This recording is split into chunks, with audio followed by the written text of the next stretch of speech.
Pope Francis is taking great pains to ensure his successor will be a Francis 2.0.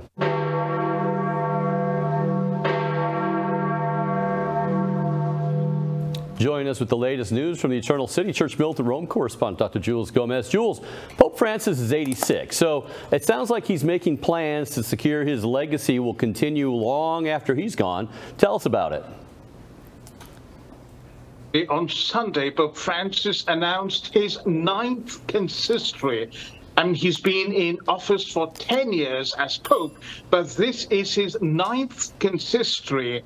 And he announced that he would create another 21 cardinals at this consistory in September, just before the Synod on Synodality begins in October. Wow, 21 new cardinal electors will be choosing the next pope. Do the math for us, Jules. As of September, what % of these cardinal electors now will have been appointed by Francis? Right. Now, of these 21, Brad, only 18 will be eligible to vote. So technically only 18 cardinal electors. But with the addition of these 18, the Electoral College will rise to a massive, bloated, college of 137 electors. And 72 of these will have been created by Francis. So 99, the number is 99 of these 137 will have been appointed by Francis.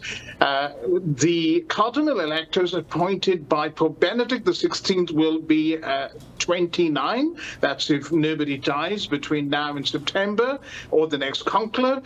And those appointed by Pope John Paul II will be just 9. And so you required a 2/3 majority for the new pope to be elected, for a pope to be elected. That's 66% of the votes. And Francis has now ensured that he will potentially have 72% of the votes with this new edition of his picked people. So 99 total picks from Francis. 72% of the cardinal electors then will be choosing his successor. Let's take a look at some of these men Francis picked. Of the 21 soon-to-be cardinals, who stands out in your estimation? Well, obviously the most important is the newly appointed prefect of the dicastery for the doctrine for the faith, the Roman Catholic Church's doctrinal and disciplinary watchdog, who happens to be very heterodox, and we are talking about the Argentinian prelate, Archbishop Victor Manuel Fernandez.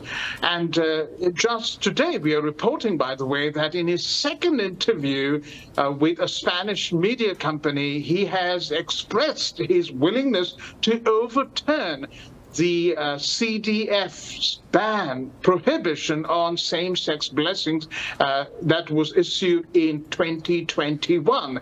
Earlier, Brad, you and I talked about how Fernandez has also already signaled a willingness to do this in his first interview with a Spanish media company, talking about how it needs to be analyzed and certified. And by the way, we've just discovered in a theological article for a Spanish academic journal in 2006, he also sought to overturn, in a sense, Humanae Vitae, basically saying that, it's not right if a married woman, a Catholic married woman who's married to a non-practicing, person, decides not to use condoms. She should use condoms in order to preserve the integrity of the marriage. And this person is going to be elevated as cardinal in September by Pope Francis. Wow, okay, so same-sex blessings on, contraception is back on again. This isn't looking too good for the Congregation of the Doctrine of the Faith, or now the dicastery, the DDF, of the Congregation for the Faith. Social media is on fire with Catholic observers trying to identify so-called Bergoglians, those who are most similar to Francis in his theology. Which men are being bandied about on social media? again, somebody who stands out here is the Auxiliary Bishop of Lisbon, Americo Manuel Alves Aguer. And when we talk about Bergoglians in this context, you can clearly see most of these men who have been named cardinals are dancing from the rooftops, and proclaiming the synod on synodality as if it's the new gospel. And the greatest thing, of course, since Jesus Christ preached the original gospel. So this person, Aguer, is the main organizer of the World Youth Day to be held very soon in Portugal. And Francis is going to be, the superstar at this event. However, Aguer said that this event, and, he is not about converting anybody to Christ or to the Catholic faith. And Brad, again, remember, this is what we talked about.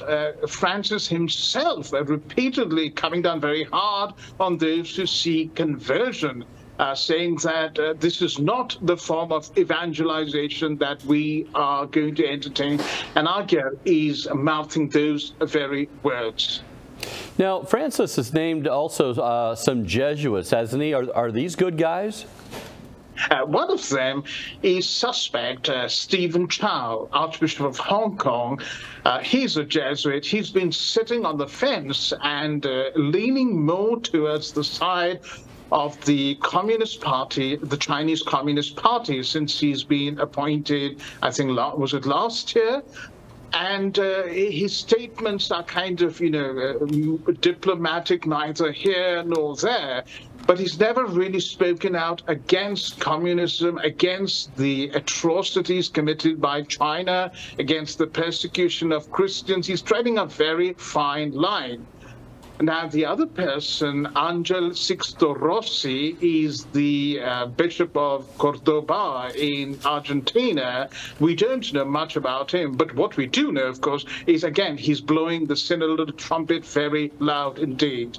Now, besides Fernandez, who will be the new doctrinal watchdog as head of the DDF, are there other dicastery prefects who are also being elevated to the cardinalate? Yes, Robert Prevost. He is the prefect for the dicastery of bishops. He took over from Cardinal Ouellet. Now, the interesting thing about him is, again, this is where they are so ambiguous in what they proclaim. Again, proclaim is the wrong word here, because you don't proclaim with ambiguity. And in a recent interview with Vatican News, he's talked about how we don't really need to be, cut and dry about doctrine. What we need is to proclaim Jesus.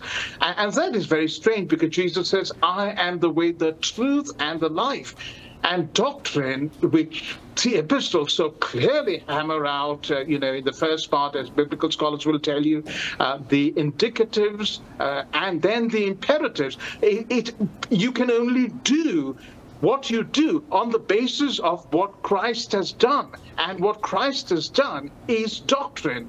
So dismissing doctrine in this, rather flippant manner, it doesn't bode well for somebody who's going to be made a prince of the church. Are there also, Jules, are there also a couple of papal nuncios or ambassadors who've been given the red hat as well?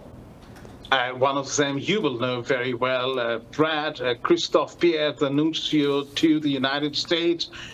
And he's just being, slammed on social media, even as we speak, because he was the guy, apparently, who, shut down 30 traditional Latin masses in the D.C. area. And people are saying, no wonder Pope Francis is offering him a red hat.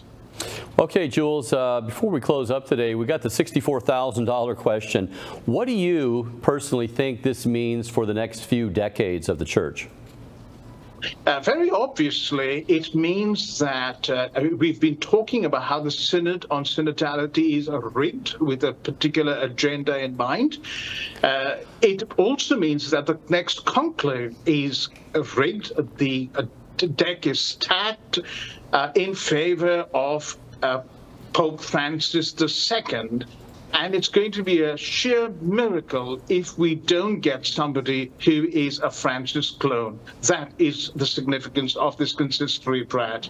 Well, we do believe in the God. It's a God of miracles. And, you know, popes come and go, but Christ promised that he'd be with his mystical body, the Catholic Church, until the end of time. He made that promise. And while we're all, of course, very concerned about the politicking in the church, we know Christ also promised the gates of hell shall never prevail over his bride, the church.